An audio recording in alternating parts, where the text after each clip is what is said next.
Nous sommes en pleine révolution. Une révolution technologique. Une révolution numérique. Une révolution qui a 60 ans. Une révolution autoproclamée. Peut-être comme les humanistes du Quattrocento se disaient eux-mêmes Rinascita, la Renaissance. Mais c'est aussi une révolution, comme par exemple pour le philosophe Michel Serres, une révolution culturelle et cognitive. Comprenons que cette révolution change notre représentation du monde, qu'elle change les relations entre nous, et qu'elle change peut-être même notre relation à nous-mêmes.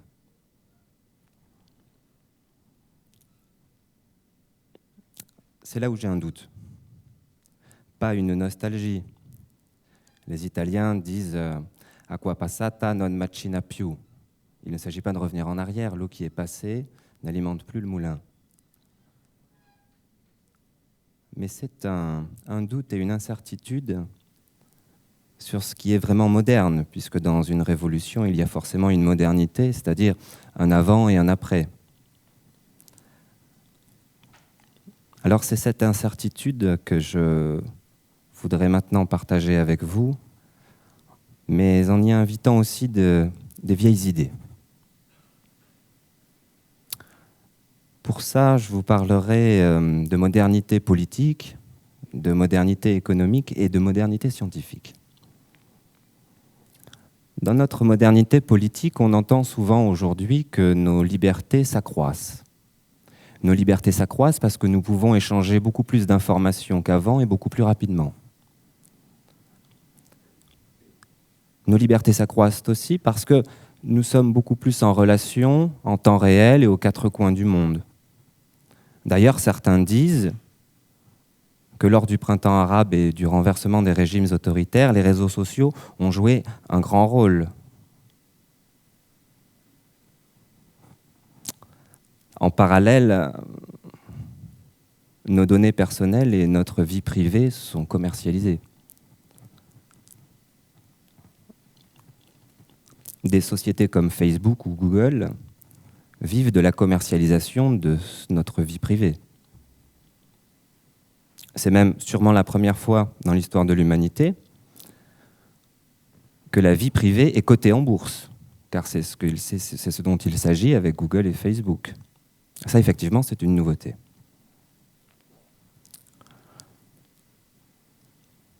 Pour commercialiser notre vie privée, il faut nous surveiller.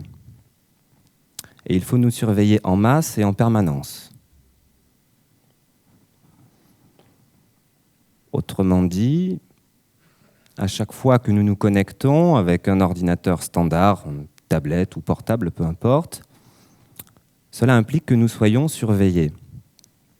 Nos faits et gestes numériques sont tous traités, collectés et analysés afin d'être revendus. En ce sens, nous serions sous une forme de liberté surveillée.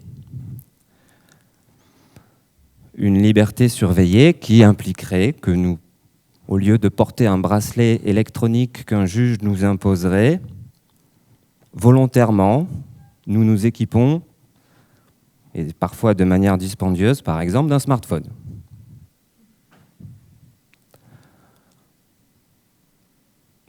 D'un point de vue grec, cette conception de la liberté pourrait paraître étrange. Lorsque les Grecs ont inventé la démocratie, ils ont pris le pouvoir qui appartenait aux tyrans et ils l'ont mis au centre de la cité, qui a donné l'agora. De ce pouvoir, chaque citoyen était à égale distance. Ce modèle géométrique de la liberté, cette équidistance de chacun par rapport au pouvoir, elle avait un nom, c'était l'Iségorien. Mais en contrepartie d'avoir créé avec le pouvoir la chose publique, les Grecs ont aussi inventé la chose privée. Ils ont inventé ce qu'ils appelaient l'oikos, c'est-à-dire le foyer, ce qui restait intime, ce qui restait de l'ordre aussi de la conscience, ou de la famille, de l'interne. Et on connaît bien les Grecs pour leur recherche permanente du juste milieu, ce qu'ils appelaient sophrosuné. Et les Grecs savaient bien que la liberté et la vie privée étaient consubstantielles, que l'une n'irait pas sans l'autre. Et d'ailleurs, Périclès, le grand Périclès, dans un de ses discours sur la guerre du Péloponnèse, rappelait que cette démocratie était sui generis, qu'elle était sans précédent, sans antécédent, qu'elle était sans modèle préalable. Et Athènes nous transmet le lieu d'une utopie. Cette utopie de la liberté maintes fois contestée dans l'histoire. Une utopie dont peut-être nous avons encore besoin, et une utopie... Cette utopie, il en faut beaucoup, car l'utopie, ça réduit à la cuisson.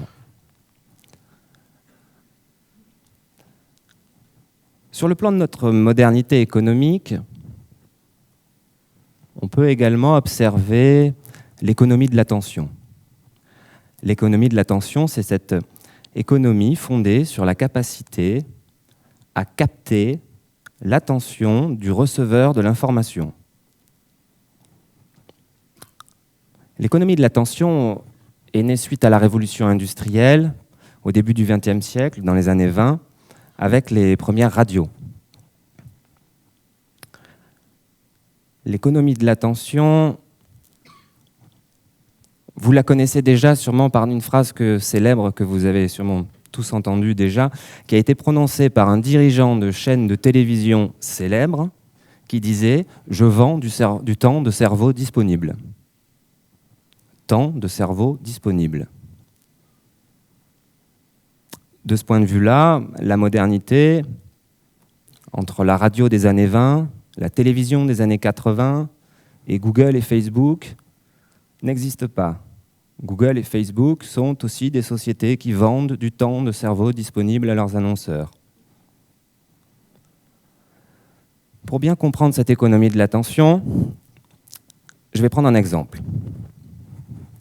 Si je vous dis cacahuètes enrobées de chocolat, vous me dites ouais, merci. Mais pourquoi ? Pourquoi ce réflexe ? Pourquoi cette association ? Après tout, cette espèce de signifiant et cette sorte de signifié n'ont aucun rapport, ni logique, ni pertinent, ni sémantique en quoi que ce soit. Nous sommes peut-être là au cœur de ce qu'on appelle l'économie de l'attention.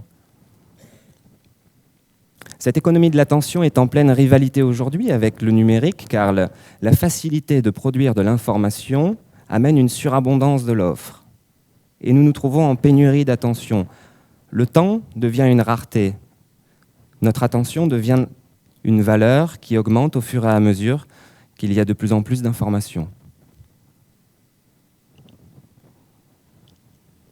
Autrement dit, cette attention se caractérise par le fait d'avoir mémorisé cacahuètes enrobées de chocolat et associé à M&M's. Tout repose donc sur la mémoire. Et au contraire, si on oublie l'association M&M's et cacahuètes enrobées de chocolat, la faillite pour M&M's est peut-être au bout du chemin. Alors les Grecs connaissent très bien ça.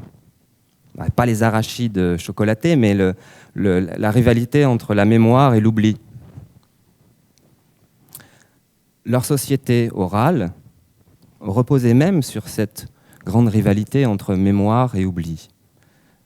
Elles avaient un nom, la mémoire, ils l'appelaient aletheia, et l'oubli, ils l'appelaient l'été. L'été, nous le connaissons, c'est le fleuve de l'oubli que les âmes traversent une fois mortes, pour être défaites de toutes les connaissances acquises durant la vie terrestre et afin de revenir dans un autre cycle totalement vierge. Les poètes étaient chargés de la mémoire et de l'oubli. Les poètes portaient cette parole. Ils faisaient de l'un ou de l'autre des gens qui seraient oubliés définitivement dans l'histoire ou de gens dont on se souviendrait et qu'on aurait mémorisé. Cette société de l'attention, elle est déjà grecque à part entière.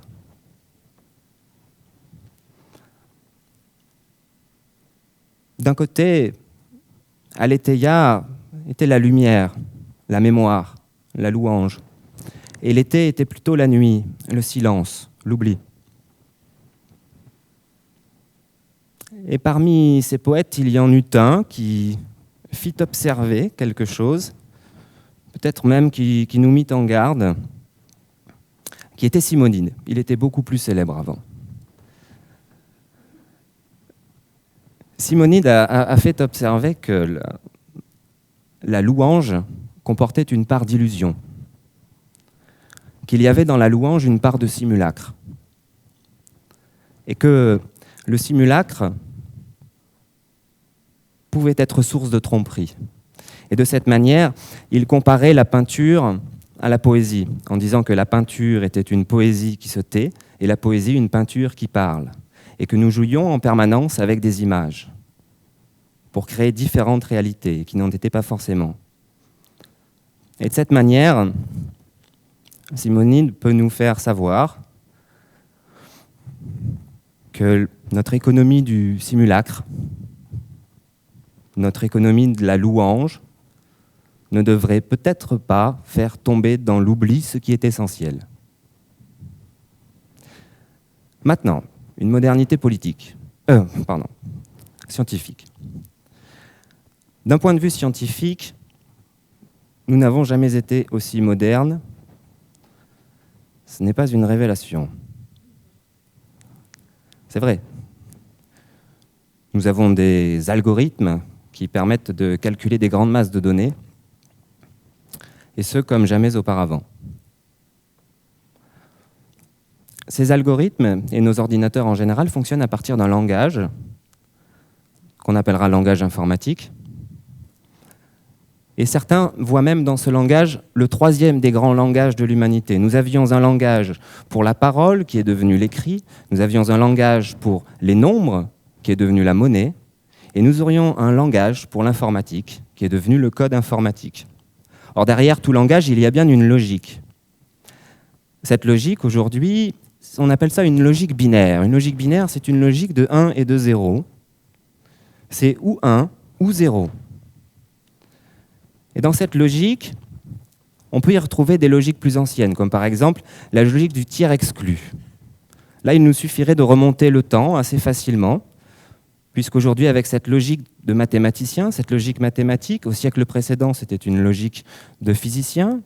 Au XVIIe siècle, ce fut une logique de logicien. Mais les prêtres de la période médiévale l'employèrent aussi, les orateurs romains également. Et au bout de la chaîne, on retrouve encore ces philosophes grecs. Et pas le moindre d'entre eux, puisqu'on retrouve Aristote à l'origine de la logique du tiers exclu. En fondant sa science des syllogismes, il a pleinement utilisé cette logique du tiers exclu. Sauf que, ce qu'on sait moins peut-être, c'est que Aristote se référait lui-même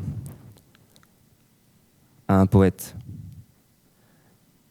qui faisait référence dans son invention de la logique.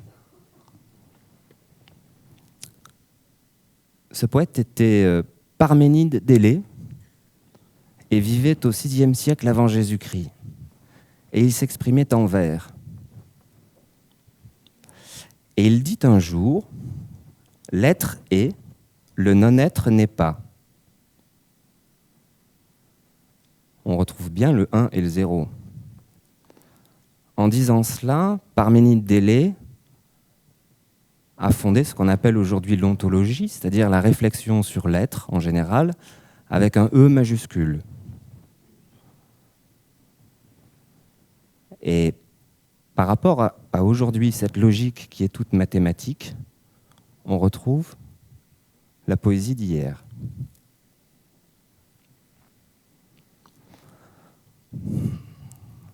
Alors, que nous dit cette histoire? Que nous murmure le vieux poète des âges anciens et obsolètes? Peut-être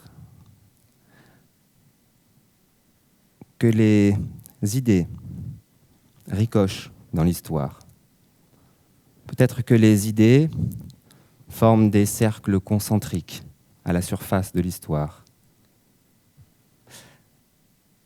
Et peut-être qu'il suffit, il y a plus de 2500 ans, qu'un poète lance un galet fin et plat pour former, aujourd'hui, notre propre modernité. Je vous remercie.